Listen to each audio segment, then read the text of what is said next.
korupsyon sa ating bansa. Lubog na po ang ating bansa sa korupsyon. Meron nga akong nagpadala sa akin ng isang litrato sa Viber. Meron po isang flood control project. Hindi pa po dumarating ang baha.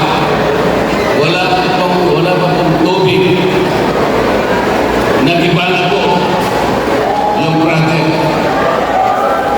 Kaya nalagay ko dun sa kanyang binota, flood control project, 80% lupa, plus 15% simento, plus 5% bakal, equals pera. Napakahirap po talaga. Ngayon po, darating na naman po ang mga kandidato, kumakandidato bilang senador sa kabilang kampo. Lalapit silang lahat sa inyo para sa ganun ay humingi na inyong mahalagang tulong upang sila'y muling mailuklok sa kanilang mga pwesto.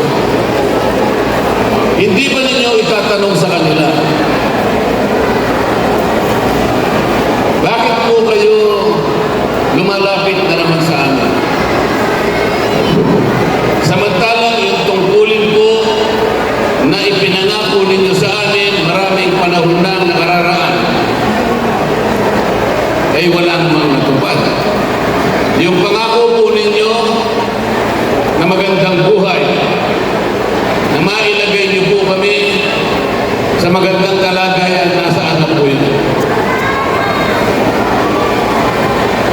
Lalapit sila sa inyo, meron dala-dalang konting ayuda.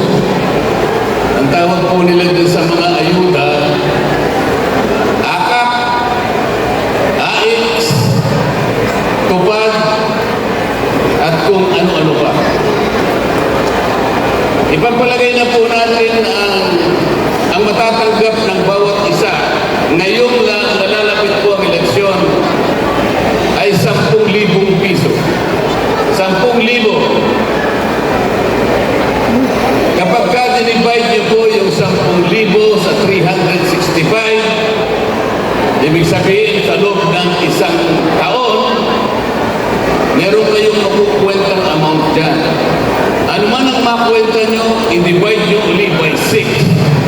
Sapagkat ang termino ng isang senador ay 6 na taon.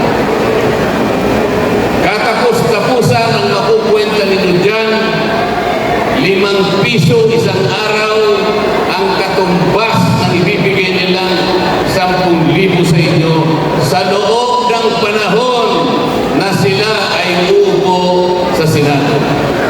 5 piso po. 5 piso katapat ng 2 kopya. O kaya 2 candy. Yan po ba ang inaasahan ng bawat isang mamamayang Pilipino? Yan po ba ang pinapangako nilang pagsisilbi sa inyo? Lalapit sila sa inyo, iaabot ang konting pera, mapaligaya ko. Mapaligaya siguro kayo. Baka wala pang isang araw. Baka lahating araw lang, wala na yung binigay nila. Ang katapat po nun sa loob ng 6 na taon, 5 piso isang araw. Sa harap ng napakamahal na bilihin na sa araw-araw ay nagiging hamon sa bawat isang Pilipino. Maawa po kayo sa ating bansa. Maawa kayo sa inyong pamilya. Huwag kayong papayag na insultuhin kayo. Ang Pilipino ay mayroong dangal. Ang Pilipino, hindi niya ipagpapalit ang kanyang dangal. Ayaw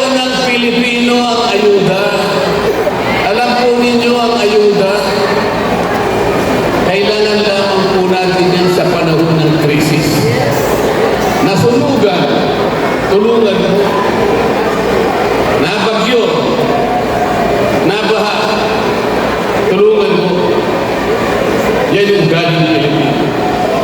Pero kaya siya pupunta, dala-dala yung ayuda sa'yo. Para sa ganon, ay malinlang ka niya. Para sa ganon, sakinan ng perang dala-dala niya, baka sakaling ikaw ay mailigaw niya. Binabayaran niya ang boto mo. Huwag po ninyong ipagbibili ang kinabukasan ng inyong pamilya. Ang Pilipino po, kahit mahirap ang kanyang buhay, ang gusto niya, ang gusto ng Pilipino, bigyan mo siya ng pagkakataong makapagtrabaho. Yun ang gusto ng Pilipino. Ang Pilipino ay mayroong karangalan. Ganun po ang dapat ninyong gawin. Meron kayong pagpipilian. Dalawang teams lamang ito. Yung team namin po, Team Suka. Tinawag po kami, nagbebenta at bumibili ng suka. Huwag po kayong magagalit. Pabayaan nyo na po.